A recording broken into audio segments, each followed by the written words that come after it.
Мне часто пишут мои подписчики и просто гости на канале, что пропадают комментарии. Иногда я пытаюсь ответить просто тому, кто мне написал комментарий, и этот комментарий несколько раз у меня исчезает, и я в конце концов перестаю дальше писать комментарии и оставляю, так как просто или не бывает времени, или же надоедает просто все это делать.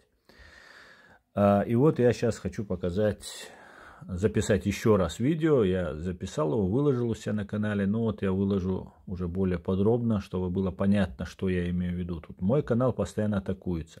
На территории фашистской России канал реалити запрещен Роскомнадзором. Также запрещаются отдельные видео с этого канала.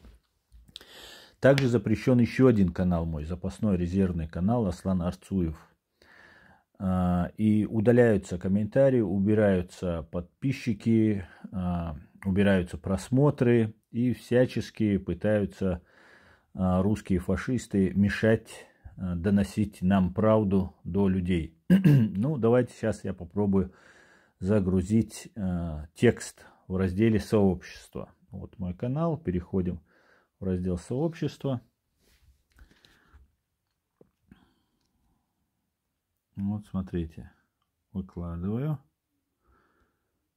Вот увидите. Украинцы, хватит идти на поводу русской пропаганды, я хочу донести до людей. Среди оккупантов, совершавших военные преступления в Буче, 2 чеченоговорящих из 1513 человек, то есть 0,12%. Об этом нам сообщает разведка Украины, которая опубликовала имена российских военных в Буче. 2 человека из Грозного, это Заидов Усман Умарович, рядовой, и лейтенант Джамиев Адлан Абдул Хусаинович. И 1 казак из села Знаменское, капитан Медяник Андрей Сергеевич.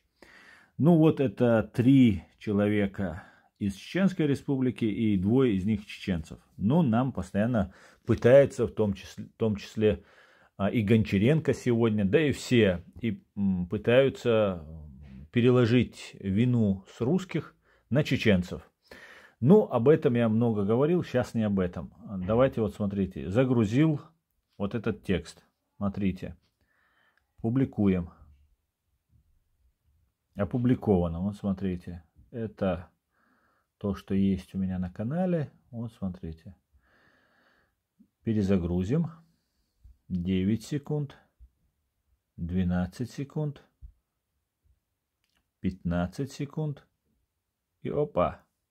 И нет. Вот таким образом на ютубе всячески русские фашисты пытаются помешать нам донести правду. Но мы это понимаем, мы оцениваем это как, я лично это оцениваю как оценку врагов моей деятельности со знаком плюс. Всего самого хорошего, друзья. Все будет Ичкерия. Дай Алмула.